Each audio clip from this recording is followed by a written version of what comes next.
juillet 2023.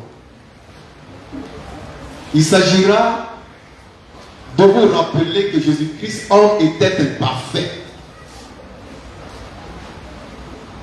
Notre Seigneur Jésus-Christ, la parole faite chair, Dieu lui-même devenu homme, était imparfait.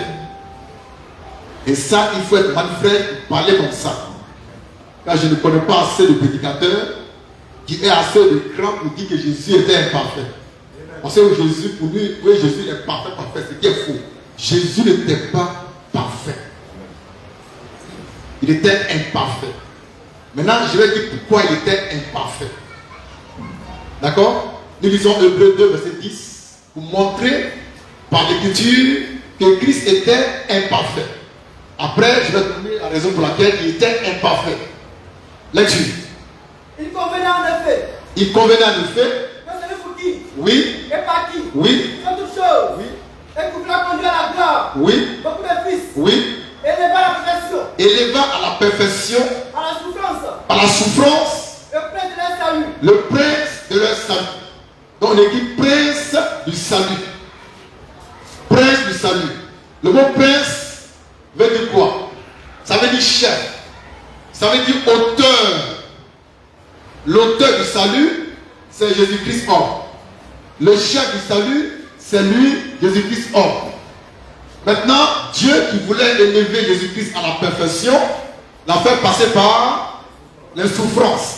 Ça veut dire en termes clairs qu'avant que Jésus ne soit élevé à la perfection, il était imparfait. Ça, c'est une compréhension. Je ne sais même pas. C'est logique. On te dit que on a élevé à la perfection. Puis toi, tu es toujours bête, tu ne vois pas que c'est.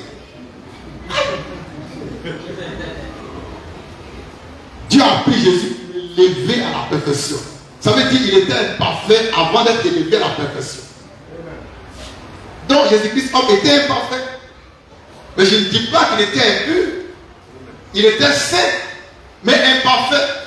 Maintenant, est-ce qu'on peut dire que quelqu'un est saint et puis il n'est pas parfait? Mais oui. Tu peux être saint parfait. Et c'est pourquoi je prêche de te perfectionner. Éphésiens 4, verset 11. Rapidement. La main fraîche est venue pour la perfection des saints. Ça veut dire que tu es saint, maintenant de perfection. Tu es saint, tu es juste, tu es pur, maintenant de perfection. C'est pareil pour Jésus. Il a été conçu dans les ténèbres de Dieu, saint, mais imparfait. Et ce qui a fait qu'il était imparfait, c'était son corps de chair, ou sa chair du péché, son corps humain, l'a rendu imparfait, l'a rendu faible. Jésus pouvait tomber malade. Ils vont dire c'est écrit où? Tu es trop bête. Quelqu'un qui a pris des maladies, tu penses que il a pris des douleurs, il souffrait. Il a pris des souffrances, il souffrait. Et il a aussi pris des maladies. Donc, alors, tu as peur de dire ça?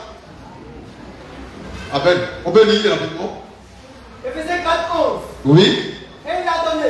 Dieu a donné les uns comme apôtres, prophètes, évangélistes, pasteurs, docteurs.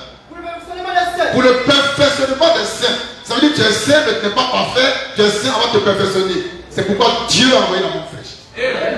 C'est pourquoi nous, on ne gagne pas les pécheurs. Je n'ai pas affaire aux pécheurs. Tu es pécheur, va voir les autres.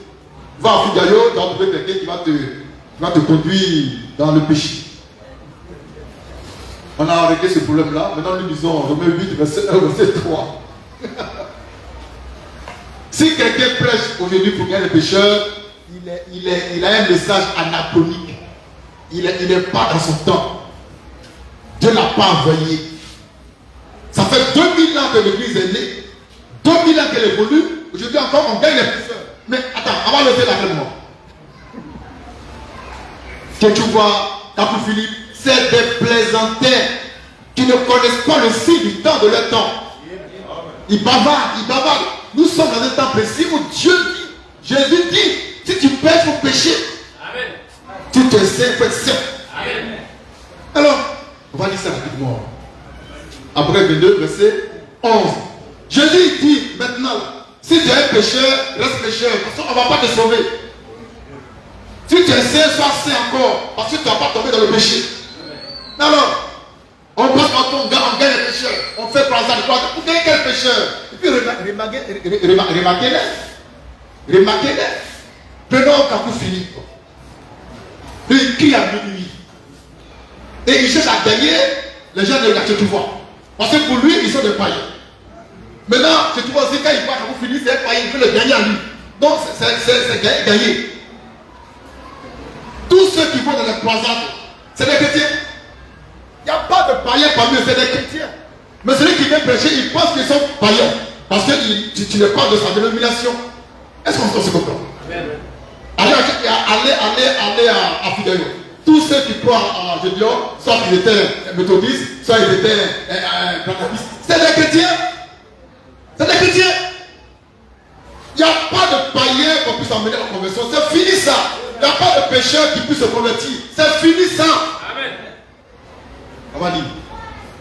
Apocalypse 22. Oui. Verset 11. Oui. Que celui qui est injuste Que celui qui est injuste soit encore injuste. Que celui qui est souillé Celui qui est souillé se souille encore. souille encore. Et que le juste pratique encore la justice. Que celui qui est saint Celui qui est saint se sanctifie encore. se sanctifie encore. Terminé. C'est ça qu'il faut donner le message. Amen. Il n'y a plus de salut pour quelqu'un. C'est le plein salut pour ceux qui sont sauvés. Amen. Amen. Amen. Maintenant, on lit Romains 8. Romains 8, verset 1 à 3. Pour montrer pourquoi Jésus était imparfait, bien qu'il fût saint. Et 3 fois saint. Lecture. Il n'y a donc maintenant Oui. aucune condamnation Oui. pour ceux qui sont en Jésus-Christ. Oui. En effet, En effet. la loi de l'esprit Oui. de vie Oui. en Jésus-Christ Oui. m'a affranchi Oui. de la loi du péché Oui. et de la mort. Oui.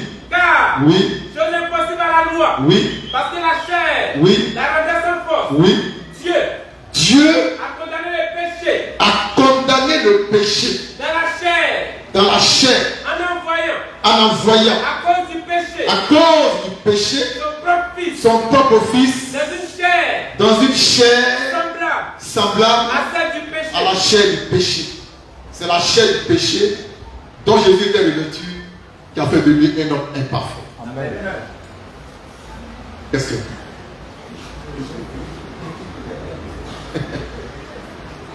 Amen. Amen. Bon, merci. On va prier pour le Seigneur.